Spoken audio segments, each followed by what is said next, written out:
ফরিদপুরের মধুখালী বাজার ব্যবসায়ী পরিষদ ত্রিবার্ষিকী নির্বাচনকে ঘিরে বাজার জুড়ে উৎসবমুখর পরিবেশ বিরাজ করেছে।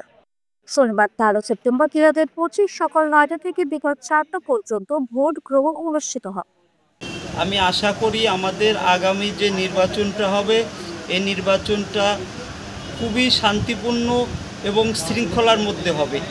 এই নির্বাচনটা আমরা চ্যালেঞ্জ হিসাবে গ্রহণ করেছি এবং এই নির্বাচনটা যাতে শান্তি এবং সুষ্ঠুভাবে অনুষ্ঠিত হয় এই জন্য আমরা আমাদের আহ্বায়ক কমিটি এবং নির্বাচন পরিচালনা কমিটি উভয়ে মিলে নির্বাচনটা সুষ্ঠু এবং শান্তিপূর্ণভাবে শেষ করার জন্য এবং অনুষ্ঠিত করার জন্য আমরা দৃঢ় প্রতিজ্ঞ এবং এটাকে আমরা শান্তিপূর্ণভাবে শেষ করব এটা আমরা আশা ব্যক্ত করি।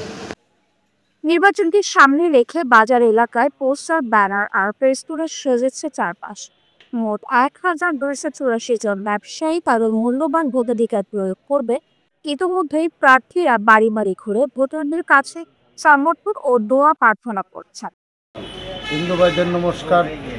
আমার বাজার ব্যবসায়ী বিন্দু 13 তারিখে নির্বাচন, শনিবার যদি আমি নির্বাচিত হই, এই বাজার আমি গণমানুষের বাজার, গণমানুষের মুখে আমি একটা সুন্দর বাজার উপহার দেব। আর এই বাজারে পেঁয়াজ ব্যবসায়ী, মরিচ ব্যবসায়ী যারা কড়াই বিক্রি করবেন, কোনো সন্ত্রাসী, কোনো চাঁদাবাজি কোনোই থাকবে না। ব্যবসায়ীরা আশা করছেন সুস্থ শান্তিপূর্ণ পরিবেশে ভোট সম্পন্ন হবে এবং যোগ্য নেতৃত্বের মাধ্যমে আগামী দিনের ব্যবসায়ী পরিষদ গড়ে উঠবে।